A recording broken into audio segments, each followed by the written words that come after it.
O Rio de Janeiro é a Bahia de todos os rios, de todas as delícias, de todas as belezas. Herman Melville, escritor americano, autor de Moby Dick. A despoluição da Baía de Guanabara é o tema da universidade que está começando agora.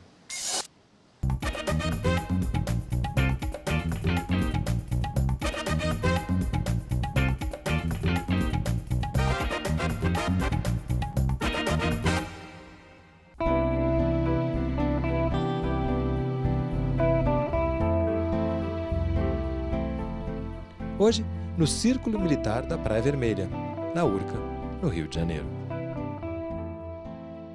Despoluição da Baía da Guanabara é um tema antigo. Mas antes de falar da despoluição, vamos falar da poluição? Quando a gente pensa na Baía da Guanabara, na sua poluição, a gente está falando exatamente de quê? Existe uma ideia que a Baía de Guanabara é poluída quase que exclusivamente por matéria orgânica, né? O esgoto doméstico, né? E a gente sabe que não é isso. Né? Vários estudos têm mostrado que uma série de compostos poluentes, né, são encontrados em tecidos de animais na Baía de Guanabara, no sedimento, na água. Então a questão é um pouquinho mais ampla que só o esgoto. Realmente, o que mais além do esgoto? Pesticidas, rejeitos industriais, né, os PCBs, que são o ascarel, isso tudo está aqui, né, tudo aqui guardado nesse ambiente. A matéria orgânica, né, por vezes, até faz um papel ao contrário do que a gente pensa. Protege um pouco a gente dessa outra poluição tão escondida. Mas, certamente, a poluição orgânica é o que mexe, né, com a questão, né, com as pessoas, né, porque remete a coisas bastante desagradáveis. Eu me lembro de ter lido uma vez sobre os metais pesados que ficam no fundo da baía.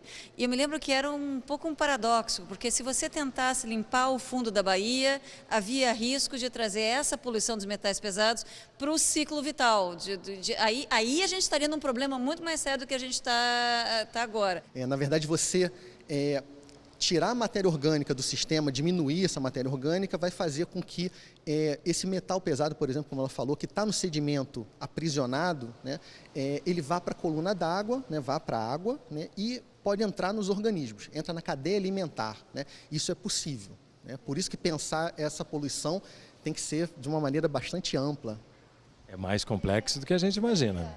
De complementar, além de resíduos tóxicos, né, tem um outro grande componente que quase não se fala, que são óleos e graxas. Né? Uma vez que o controle ambiental das indústrias não é feito corretamente, a lavagem de inúmeros ônibus, caminhões, que despejam, né, seus resíduos no sistema, esse sistema mal drenado vai para onde? Baía da Guanabara. Quando você fala sistema, você está falando de rios que desembocam na Baía? Tanto o sistema hidrológico quanto o sistema de canalização da SEDAI. Né? Muitos caem na rua. Essa rua vai para onde? Baía da Guanabara. É complexo, né, Dora? Quando a gente pensa em despoluir, a gente acha que as coisas são mais simples. Não, são muito complicadas. E nós estamos falando, ela falou há pouco, da drenagem pluvial, né? Quer dizer, toda a água de chuva que cai numa área 10 vezes maior do que a Bahia, ela vai ou através das redes de canalização pluvial ou através dos rios, essa água vai dar na Baía de Guanabara. E nós não temos nenhuma proteção ainda para essa água pluvial, ela vai sem tratamento nenhum.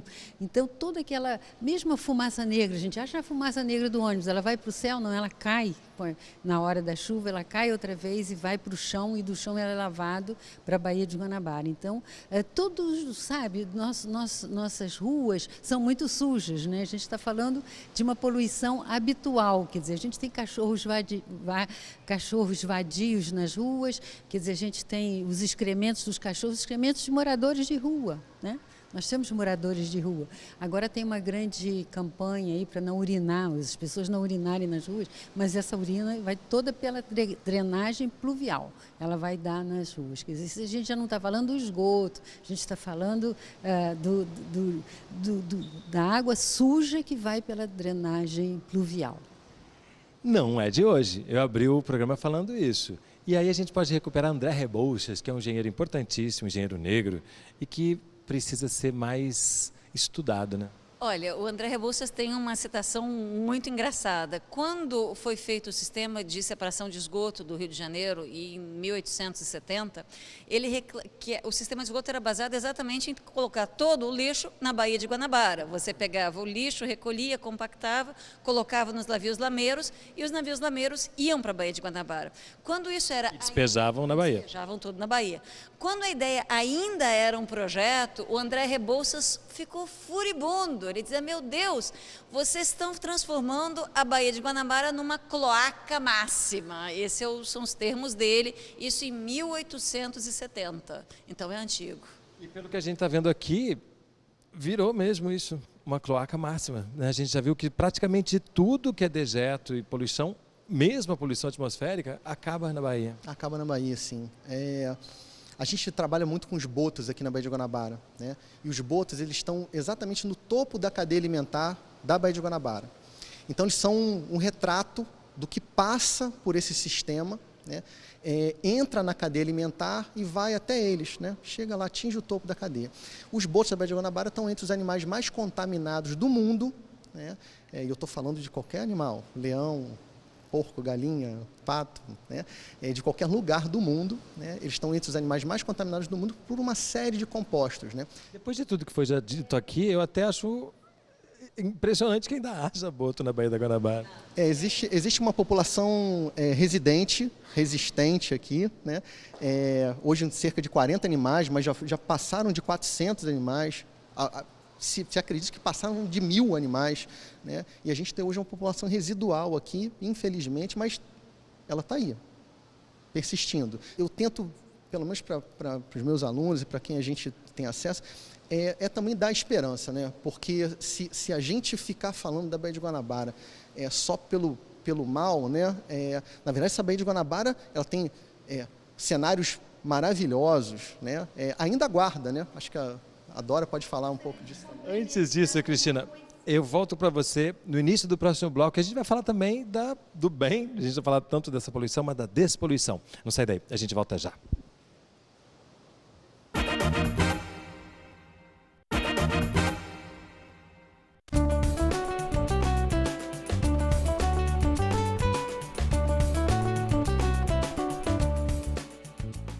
Universidade está de volta no Círculo Militar da Praia Vermelha, falando sobre a despoluição da Baía da Guanabara. A gente ainda, antes de falar da despoluição, ainda tem mais fatores de poluição? Pois é, se esquece do lixo, né? O nosso lixo, o meu e o de todos. O meu, o seu, o nosso lixo diário, todos. Né? E a nossa empresa de limpeza, as empresas de limpeza têm um padrão tradicional que é a coleta dia sim, dia não. Esquece que as populações se diferenciam, que o volume de lixo se diferencia. E aí nós vemos os municípios do entorno da Bahia, dia sim, dia não, imundos, né? Porque a Conlurb, e seja qualquer empresa, tem um estudo padrão.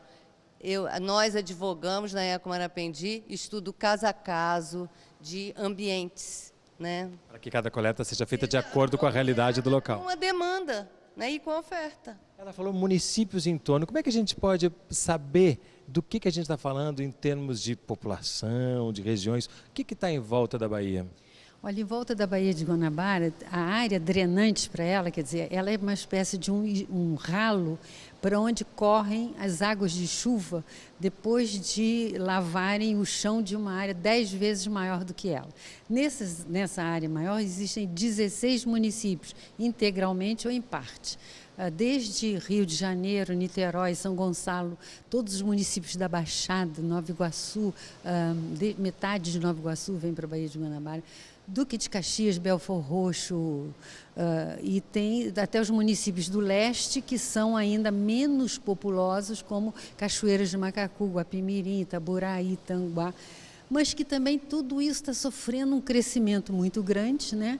o leste, principalmente, ultimamente, por causa de um grande empreendimento da Petrobras, que é o Comperj, que atrai muita gente, quer dizer, um desenvolvimento muito grande. E hoje a gente pode quase que afirmar, quer dizer, existem esses ainda muitos produtos químicos que estão na Bahia há muitos anos, há mais de 20 anos, eles são persistentes, muitas vezes estão tem um equilíbrio, esse equilíbrio é instável, mas existe um equilíbrio, esses produtos químicos estão lá, mas hoje o grande poluidor da Baía de Guanabara é o esgoto doméstico e o lixo, porque nós estamos, em termos de saneamento, atrasados um século. Nós temos municípios dentro da Baía de Guanabara que não têm rede de esgotos.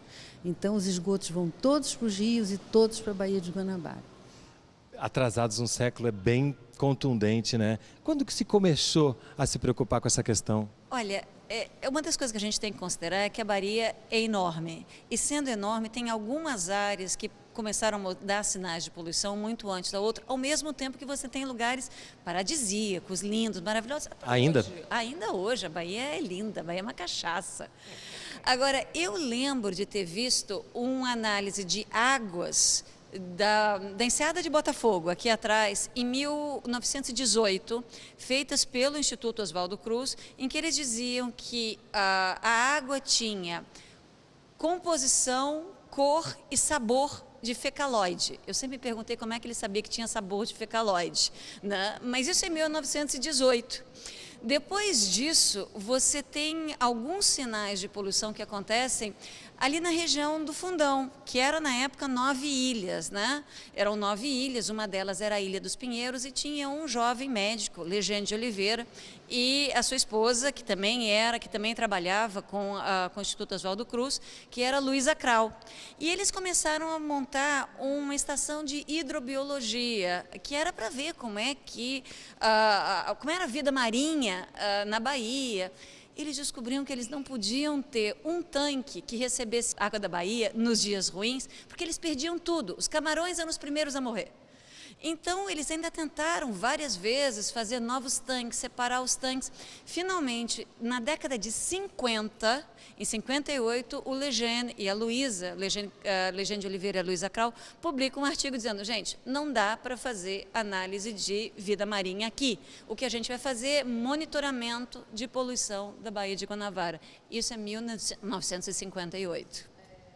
Cristina? Eu, em 74, tive a oportunidade de ser aluna de iniciação científica do professor Elmo Amador, né, que foi um grande estudioso da Baía de Guanabara. E já naquela época, em 74, quando era assim, apenas um barquinho que a gente saía por aí catando amostras, ele dizia que a Bahia tinha já perdido 30% de área com aterros e com intervenções urbanas, principalmente com destruição de mangues, porque historicamente se pensava que os mangues, ao contrário do que se pensa hoje, eram fontes de doença e que, portanto, tinham que ser exterminados. Hoje é uma compreensão muito mais integrada. Os mangues, na verdade, são fonte da vida da Baía da Guanabara, que é o seio do mar. Vamos começar a despoluir? Que, aliás, não é de hoje que se tem projetos de despoluição também, né? As tentativas sempre pararam em momentos iniciais, né? Na verdade, o PDBG talvez seja, né, o famoso Programa de Despoluição da Baía da Guanabara. Foi um grande, né, investimento voltado principalmente para a questão do esgoto. Construíram plantas para tratamento desse esgoto. Algumas plantas pararam pela metade, umas não começaram, outras foram construídas, mas não houve a ligação do esgoto para chegar na estação. Absurdo é o que não faltou no PDBG. Uma pena, o projeto não era assim, dos piores, e acho que havia discordância, né, sobre vários aspectos, mas a gente podia ter ido um pouquinho além, um pouquinho não, né, muito além do que foi. E hoje, porque investimento houve, né? Houve investimento. Na verdade, se você pegar as cifras, talvez a Lise tenha uma ideia melhor que eu, mas as cifras históricas de investimento, né, na despoluição da Baía de Guanabara, na dita despoluição da Baía de Guanabara são enormes. Eu acho que o primeiro grupo que fala especificamente de despoluição ou de limpeza da Baía de Guanabara é de 1961. Tá? Ele é feito ainda antes da criação da Reduc. A Petrobras tem uma reunião com o Legend de Oliveira, com o Paulo Moreira da Silva, que era o comandante da Marinha, e eles vão para o Ministério de Viatura e Obras Públicas e de Aviação e Obras Públicas, e o que eles estão discutindo é exatamente, já que a Reduc vai ser construída, como é que eles podem fazer para a Petrobras não ser culpada por poluição que já existe, já é visível. Então, eles fazem um primeiro plano, coordenado por Roberto Segadas, em 61, publicado em 62, que é de como limpar a Baía de Guanabara, e nunca vai adiante. Agora, no PDBG, isso foi uma das coisas que mais me impressionou. Em 2004, tem uma comissão parlamentar de inquérito na na Câmara Legislativa do Rio, e eles querem saber como é que esse dinheiro sumiu e o lixo não. Né? E uma das coisas que vai ser feita é exatamente ver o que foi feito ou não. E um dos problemas do PDBG era a incapacidade de comunicação dos vários níveis que eram encarregados das atividades. Então, por exemplo, o Banco Mundial ele tinha que fazer as estações de tratamento. Então, fez a estação de tratamento? Check. 30% do projeto feito. O fato da estação de tratamento não receber uma gota de esgoto, porque prefeituras e outros grupos não fizeram as conexões, não queria dizer nada. Para o Banco Mundial, 30% estava feito. E dane-se. Desculpa, isso não é muito bom português. O que dá vontade da gente falar, né? A gente, desculpa, Cristina, mais uma vez por causa do tempo, eu volto aí no próximo bloco que a gente vai falar daqui para diante. O que a gente pode esperar da despoluição da Baía da Guanabara? Não sai daí, a gente volta já, mas antes, se liga nessa dica. O Comitê de Bacia da Baía de Guanabara integra esforços do poder público e sociedade civil para proteção, conservação e recuperação das águas da região. Saiba mais sobre a atuação técnica e de gestão ambiental do grupo pela página na internet www.comitebaiadeguanabara.org.br.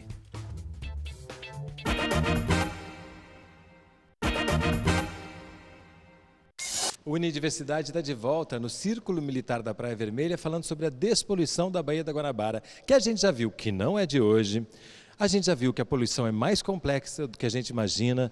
Dora, é possível despoluir a Bahia? Claro que é, claro que é.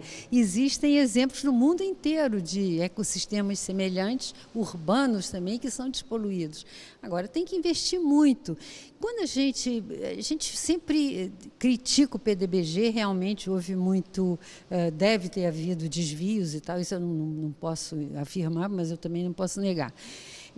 Mas, de qualquer maneira, é muito difícil, porque você antes tem que poluir mais. Por exemplo, na época do PDBG, 1/3 da população carioca não tinha esgotos, não tinha redes, não tinha água, não tinha água tratada. Então, era comum.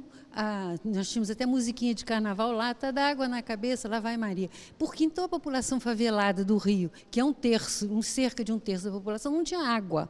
Então, com o dinheiro do PDBG, que era para esgotos, poluiu-se mais, jogou-se mais esgotos, porque, sim, se uma família vive com uma lata d'água que ela carrega na cabeça, quando tem uma torneira aberta, vai gastar muito mais. Então, colocou-se água em todas as favelas, aumentando a quantidade de esgotos, né? Quer dizer, nesses 20 anos do PDBG para cá, são mais de 20 anos. A população cresceu muito, né? E a gente polui mais, bota mais, e nada foi feito. Como eu disse, o atraso era de 100 anos, né? É ainda de 100 anos. A gente tem um atraso muito grande, porque a gente, no Rio de Janeiro, a gente acha que está tudo resolvido, mas na população, no entorno não está, não se tem. Agora a água já se tem mais, agora a água já não tem tanta diferença. Mas o saneamento. Mas o saneamento, esgoto e lixo, a gente ainda tem uma dependência muito grande. As empresas também, as indústrias trabalharam também. As indústrias hoje poluem muito menos. A gente pode quase que afirmar que, de modo geral, as indústrias tratam, principalmente as grandes. Não é só porque tem mais controle sobre elas, não. É porque também hoje, com os meios de comunicação imediatos, né, nenhuma empresa quer ter seu nome sujo por causa de um problema de poluição. Então, isso realmente melhorou, embora para despoluir, a gente ainda tem todo aquele passivo, né? A gente tem muito produto químico ainda dentro da Baía de Guanabara, como já foi dito aqui, isso tem que ser tratado, porque está em equilíbrio, não pode desequilibrar, mas poder fazer pode, no mundo inteiro existem exemplos, e nós vamos poder fazer também. Custa muito dinheiro, mas a gente vai chegar lá.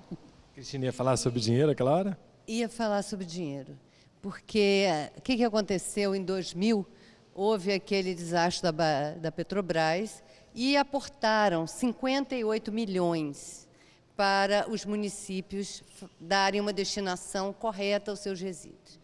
Somente Nova Iguaçu fez a lição, né? Os demais fizeram ou não fizeram, como é o caso de Caxias, como é o caso de vários, ou fizeram recentemente, como é o caso de São Gonçalo. Niterói ia ter um destino revolucionário, né, que era incineração e compactação para virar material para construção. Nada foi feito.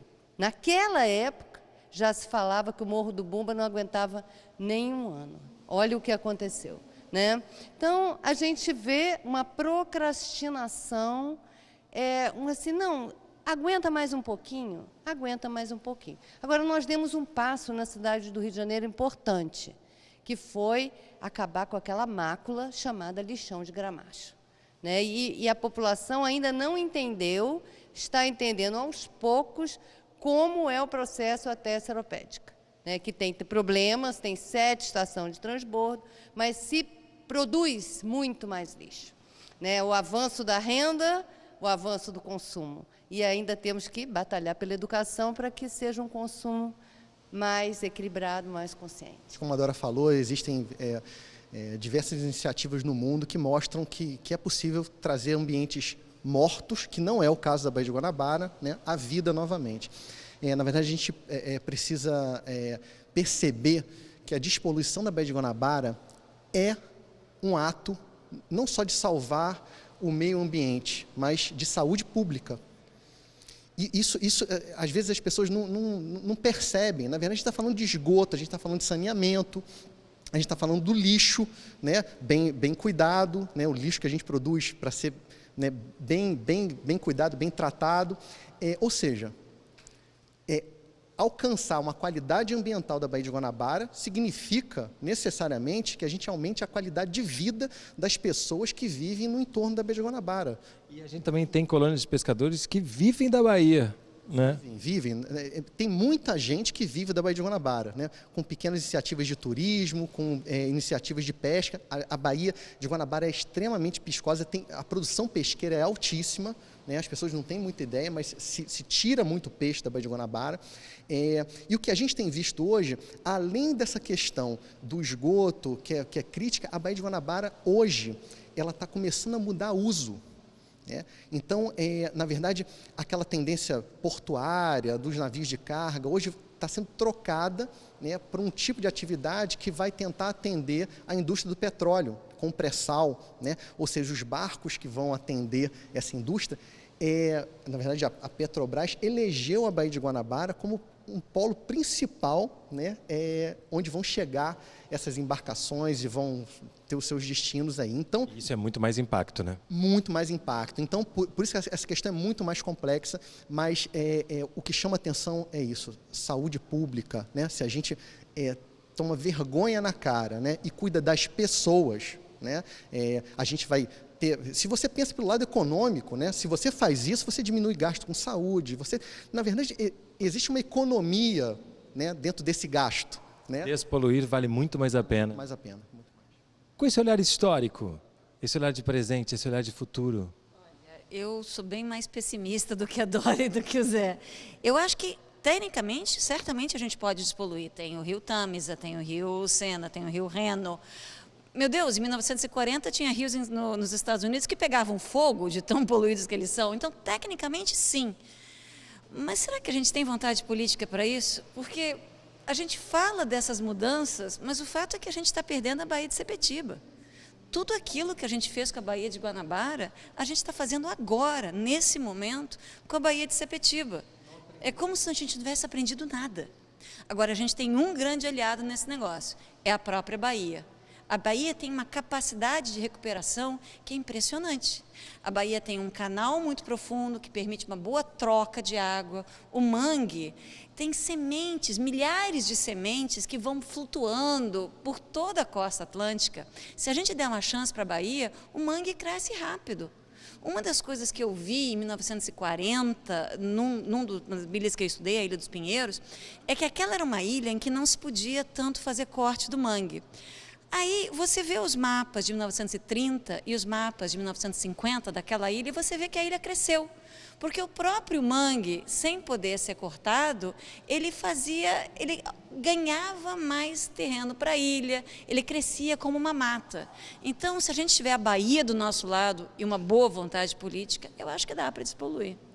E chega ao fim mais um Unidiversidade, um programa do Canal Saúde, da Fundação Oswaldo Cruz. Se você quiser entrar em contato conosco, nosso telefone é 0800 701 8122. E eu quero agradecer a Lise, José, Dora e Cristina por mais um Unidiversidade que vocês fizeram.